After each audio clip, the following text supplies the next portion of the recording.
আসলে মুসলমান বড় ইমানদার মুসলমানের বড় অভাব, ইমানদার মুসলমানের বড় অভাব। আমরা এখনো আল্লাহ রসুলকে আসলে মানার মতো মানতে পারি নাই। যদি মানতাম তাহলে আল্লাহ রসুল যা আমাদেরকে নির্দেশ দিয়েছেন ওই নির্দেশ মোতাবেকই আমরা চলতাম।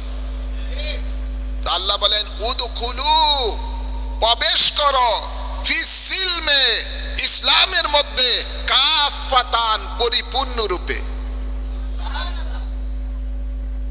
পরিপূর্ণরূপে। যেই জিনিসটার জন্য আল্লাহর নবী সবচেয়ে বেশি কষ্ট করছেন, আল্লাহর নবী সবচেয়ে বেশি কষ্ট করছেন যে জিনিসটার জন্য, সেটা হলো আল্লাহর জমিনে আল্লাহর রাজ কায়েম করা। এটা জন্য আল্লাহ নবীজি রক্ত মুবারক ঝরিয়েছেন, দান দান মুবারক কোরবানি করেছেন, কত কষ্ট করেছেন যার শেষ নাই।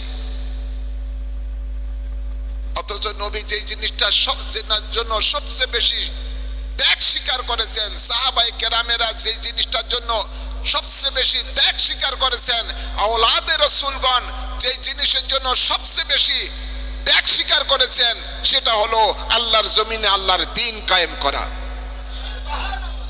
আল্লাহর জমিনে আল্লাহর দ্বীন কায়েম করা। এই জিনিসটা থেকে আজকে মুসলমান দূরে সরে গেছে। নাউজুবিল্লাহ বলেন, আওয়াজ করে বলেন না নাউজুবিল্লাহ।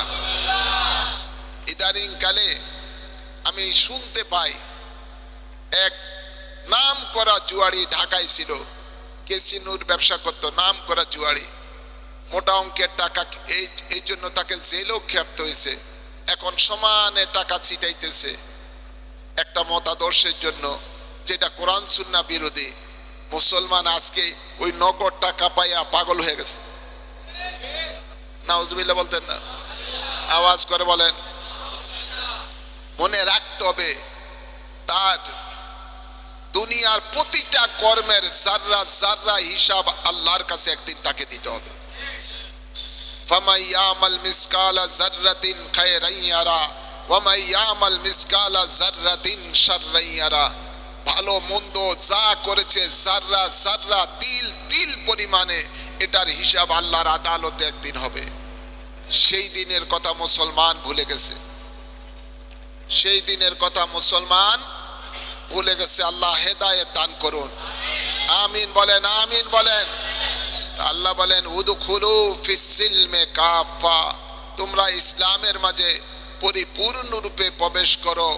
ওয়ালা তাত্তাবিউ খুতুওয়াতিশ শয়তান, তোমরা শয়তানের পথ অনুসরণ করো না। আজকে মুসলমান, অধিকাংশ মুসলমানই শয়তানের পথ অনুসরণ করে, আল্লাহ রসুলের পথে নাই, ইসলামের পথে নাই, আছে শয়তানের পথে।